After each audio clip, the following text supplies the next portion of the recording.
All right, here we are yet again, Hotel Barracuda, Ron Carty here at the Expat Club every Tuesday, and as always it's my privilege to interview our guest speaker or our guest entertainer today, Bill Guilfoil. Would you like to say hello to everyone? Hey everyone.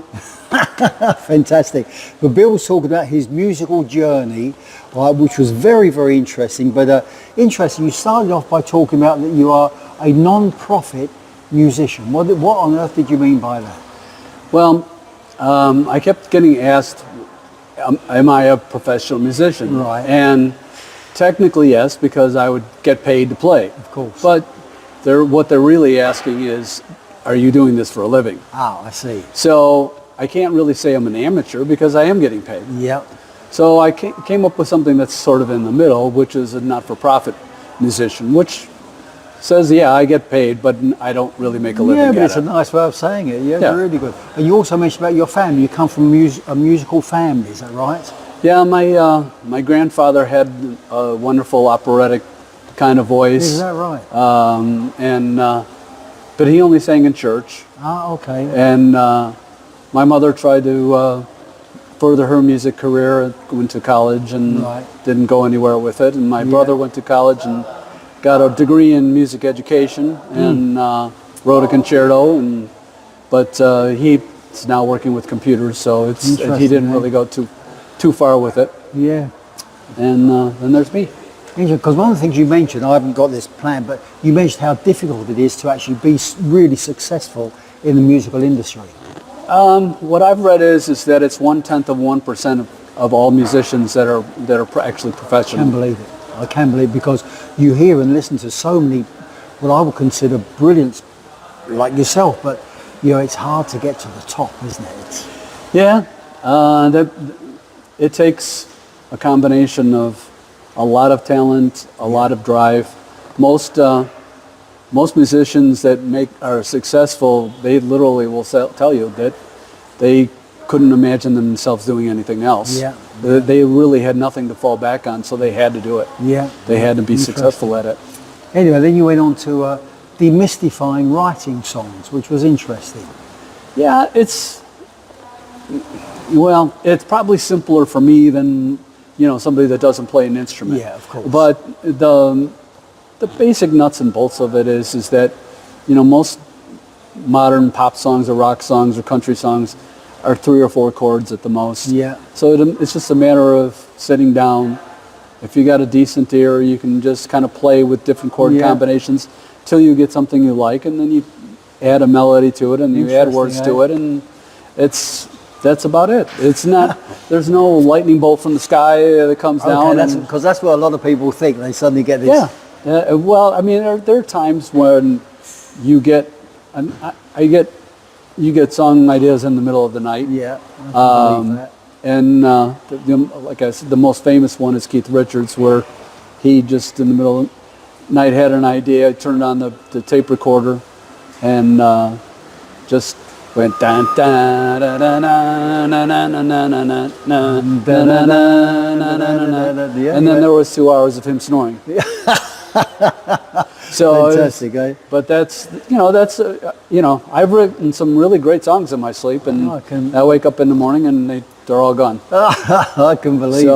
A few of them I was smart enough to get up and write them down, or now I can just put it on the phone. Yeah, of course, mate. Of course, interesting. But again, something else that I found interesting. You spoke about the challenge of not playing.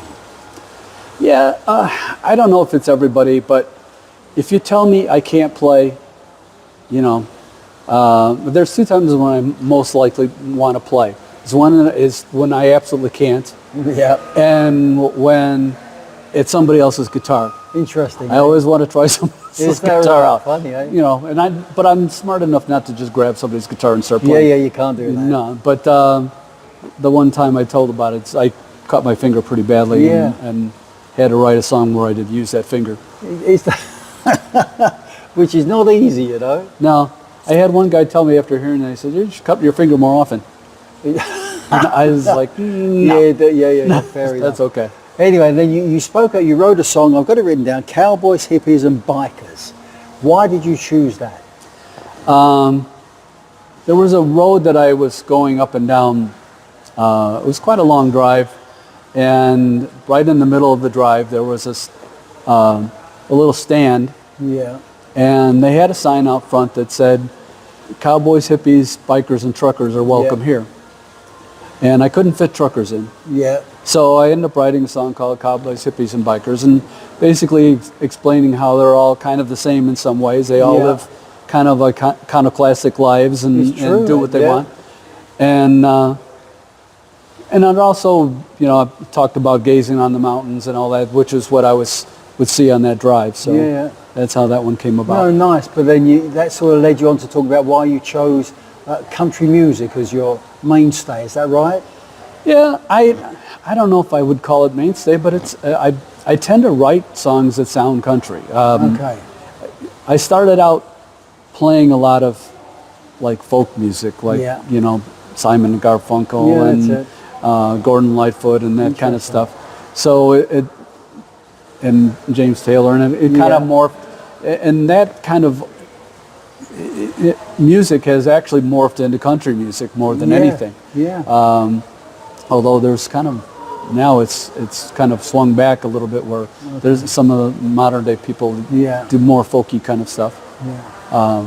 But when you play, I've written I think just about everything on an acoustic guitar, so Yeah, of it tends to sound Yeah. country. And then when I moved to New Mexico, it's like, okay, I'm just kind of falling in line Yeah, now, it's basically. true, mate, eh? Yeah, interesting, eh? Yeah. And then because we don't have a lot of time, so forgive us. Okay, sure. Okay, but you spoke again about how you write songs, and that was interesting for everybody, because I think everybody needs to know. I think everybody's got a song inside them, but they don't know what to do. So you spoke about how to write songs. Originally, I started out writing songs just building a chord progression, just taking two chords and playing them back and forth and back Yeah. and forth and going, okay, what comes after that? And then figuring out the third Interesting, yeah. one. And then if I thought, okay, maybe I'll come up with a fourth one. Right. But lately I've been writing, I get a melody in my head. Okay. I'll get my phone out and I'll hum into the phone Interesting. the melody, and then I'll go back and when I have some time to actually sit down and do that. But there's people that do it different ways. Yeah. I mentioned Elton John. That's it. He has somebody else write him the words, and That's then he right, writes the yes. music over Yeah, the top yeah, of it, yeah. which is crazy to me. But I It couldn't suits him. do it. Yeah, Yeah, no, yeah. he does Yeah. amazingly Of well course. with it. Yeah. I wish I could do it that way, but Yeah. But anyway, and then you finished with regards to your favourite song. Do you ever think about me? probably the favorite one that I've ever written. Interesting. It started out kind of as listening to a lot of country music and them talking about all their teenage and young adult years where they're just out partying and having a good Yeah. time, and and I kind of thought, well, I should write something about the flip side Yeah. of that, where you get your first romance and you get your heart broken and all that kind of stuff. We've all been there, yeah. And it's kind of a universal Yes, theme.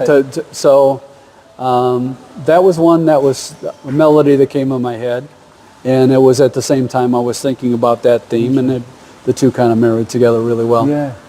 Yeah, but it was good. And I think when you played it, I think it sort of touched everybody, because you say everybody's been through that somewhere in their life. Well, everyone has a first love. Yeah, and everybody has a first heartbreak. Yeah, and that usually follows right after the first love. Hey, but very, very interesting. Yeah, and then lots of good questions and everything. So this, on behalf of the XPEC, I'm going to thank you for joining us. Sure. Now, usually I've got a certificate. We're going to have to do this as your certificate for now. Right. Okay. Our certificate man is not in the country at the moment. Is that all right? No, I got the story. Yeah, sorry about that. But we'll get you Don't back, worry and about we'll give you two certificates at once. Is that all right? Hey, but very good. No, then you're going to force me to do this again. Of course we will, eh? Because everybody enjoyed it. So listen, Good, I'm glad really you on did. behalf of us, fantastic. So look, once again, Ron Carty, XPAC Club, I'd say every Tuesday, come along, Hotel Barracuda, fantastic entertainment, good speakers, good information for all expats. See you next Tuesday. Okay, thank you. Thank you, mate.